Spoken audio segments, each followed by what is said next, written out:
राधे राधे दोस्तों, आप सभी का मेरे यूट्यूब चैनल मिली जुली कहानियां में बहुत बहुत स्वागत है। आज हम औसान माता की एक बहुत ही सुंदर कथा लेकर के आए हैं। यह कथा एक गरीब माँ बेटी पर आधारित है। कथा में सुने कि किस तरीके से एक भिखारिन की बेटी रानी बन गई। तो आप लोग ध्यान पूर्वक पूरी कहानी सुने और कमेंट करके बताएं कहानी कैसी लगी। अगर अच्छी लगे तो एक लाइक जरूर कर दीजिएगा, ज्यादा से ज्यादा शेयर करिएगा और चैनल को अभी तक सब्सक्राइब नहीं किया है तो प्लीज चैनल को भी सब्सक्राइब करके बेल आइकन को प्रेस कर दीजिएगा ताकि सारे अपडेट्स आपको मिलते रहें। एक गांव में एक बहुत ही गरीब महिला रहती थी। उसकी एक 2-3 साल की बेटी थी।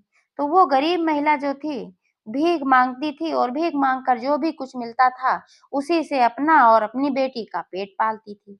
धीरे धीरे समय बीतता गया और बेटी बड़ी हो गई 8-9 साल की हो गई। तो वह भिखारिन जो थी उसने अपनी बेटी से कहा कि बेटी, अब मैं भीख मांगने जाती हूँ तो दिन भर भीख मांगती हूँ, थक जाती हूँ। तो तुम ऐसा किया करो कि तुम घर पे खाना वाना बना करके रखा करो और वो खाना जब हम आएंगे तो हम भी खाएंगे, तुम भी अपना खा पी लिया करो। तो बेटी ने कहा ठीक है। तो ऐसे एक दिन की बात है कि जो भिखारिन थी उसने अपनी बेटी से सुबह कहा कि बेटी, अब मैं जा रही हूँ नहाने और नहा के आऊंगी, तब तक तुम रोटियां बना देना और फिर रोटियां खा के मैं निकल जाऊंगी भीख मांगने के लिए। तो बिटिया ने कहा ठीक है। तो उसके एक दिन पहले जो माँ पाई थी भीख में आटा, तो इतना ही था कि रात में खाने के बाद सिर्फ 4 रोटी का आटा बचा था। तो उसने आटा गूंथा और 4 रोटियां बनाई और थोड़ी सी उसने चटनी पीस कर रखा। जैसे ही उसने रोटियां बनाकर तैयार किया, उसको आवाज आई, बाहर से कोई आवाज लगा रहा था कि बिटिया मैं बहुत भूखा हूँ, मुझे खाना खिला दो, मुझे खाना खिला दो। तो वो बाहर निकलती है तो क्या देखती है कि एक ठो बुढ़ऊ थे और वो बहुत जर्जर थे।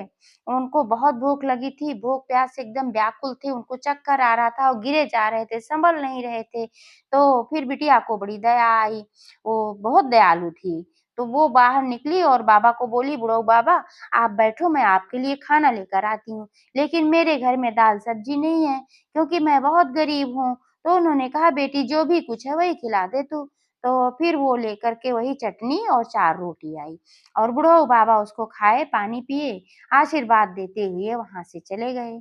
इसके बाद जब माँ नहा करके निकली और उसने बोला कि बेटी रोटी बनाई है, लेके आ मैं खाऊं। अब वो कुछ बोल नहीं रही तो बोली क्यों बोल नहीं रही है। तो फिर उसकी माँ ने कहा रोटी बनाई नहीं क्या, क्यों नहीं बोल रही है। तो कही नहीं माँ बनाई थी।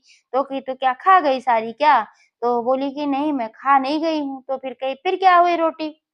जब डांटा कस के उसने तो फिर बेटी ने सारी बात बताई कि एक बूढ़े बाबा आए थे और उनको बहुत तेज भूख लगी थी, मैंने उनको खिला दिया। अब तो उसकी त्योरियां चढ़ गई। जो उसकी माँ थी उसने बोला कि भिखारिन की बेटी है, तू रानी बनने चली थी। अरे रानी महारानी होती हैं, जिनके पास होता है वो दूसरों को खिलाते पिलाते हैं। मैं तो खुद ही भीख मांग कर लाती हूँ, किसी तरह से पूरे दिन मांगती हूँ, तब जा करके कहीं 2-4 रोटी की व्यवस्था हो पाती है और तूने उसको भी खिला दिया। अब मैं क्या खाऊंगी। एक तो नहा के आई थी भाई, उसको भूख बहुत तेज लगी थी। तो भूख लगी थी तो गुस्सा भी लग रही थी। अब बेटी ने कहा माँ, अब तो मैंने रोटियां खिला दी, अब जो भी सजा तुम दोगी मुझे स्वीकार है।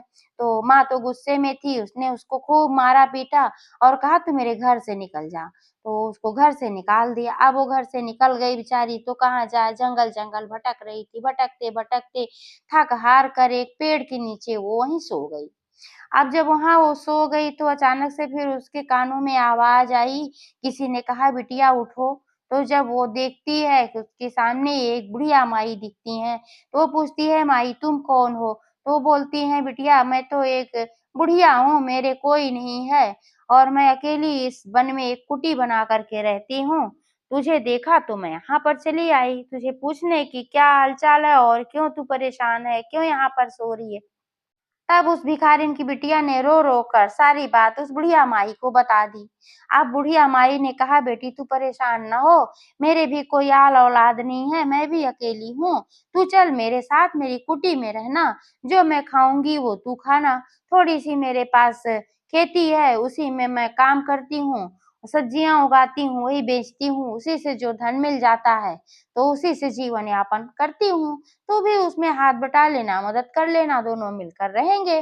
तो खुशी हो गई, वो बोली चलिए ठीक है और वहाँ पर गई, उनकी कुटी में रहने लगी, साग-सब्जियाँ अपना उगाती और खरपतवार उसका निकालती, सिंचाई-पताई करती, उसी में कुछ फूल भी लगा रखे थे, तो फूलों की भी देखभाल करती थी और फूल माला भी बेचती थी, इससे भी कुछ कमाई हो जाती थी। ऐसे-ऐसे समय बीतता रहा और वो दोनों जो थीं, वो औसान माता की परम भक्त थीं।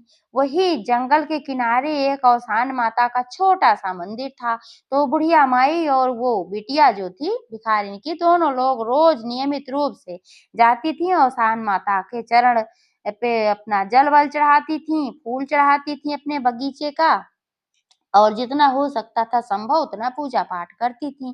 तो इससे औसान माता उन दोनों पर बहुत प्रसन्न थीं। तो ऐसे-ऐसे समय बीतता गया और बिटिया बड़ी हो गई, सयानी हो गई, तो बुढ़िया माई की चिंता बढ़ी। बुढ़िया माई अपने मन में क्या सोचती हैं कि अब तो मेरी उम्र हो गई है और अब मेरी ज़िंदगी का कोई ठिकाना नहीं और मेरे बाद इस बिटिया का क्या होगा? इस संसार में इसकी देखभाल करने वाला कोई नहीं है।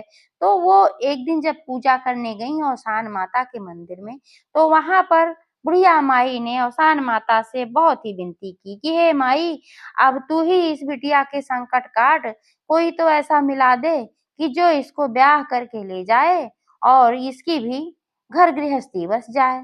फिर मैं मरूँगी तो मुझे कोई चिंता नहीं। अब औसान माता ने उस बुढ़िया की प्रार्थना स्वीकार कर ली।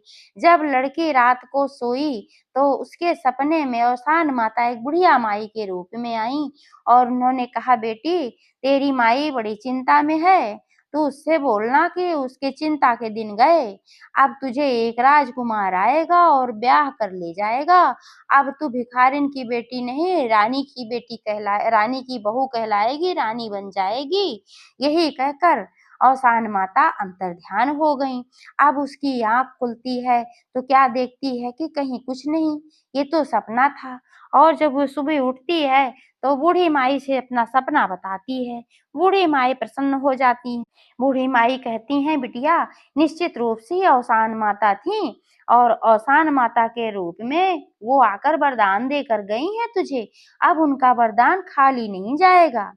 तो ऐसे ही समय बीतता रहा। कुछ दिनों बाद एक दिन की बात है कि वो जो बिटिया थी, वहाँ फुलवारी में अपना फूल-वूल चुन रही थी।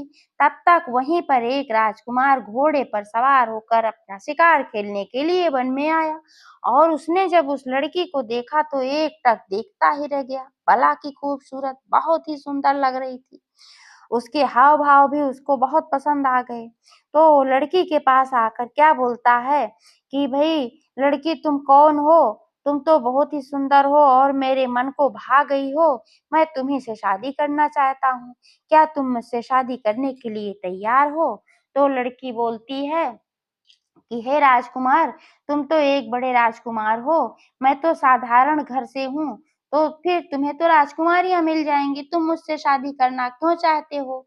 तो राजकुमार ने कहा, हाँ, निश्चित रूप से मुझे बहुत सारी राजकुमारियाँ मिल जाएँगी, लेकिन तुम में जो बात है वो किसी राजकुमारी में नहीं है, मुझे तुम बहुत पसंद आ गई हो।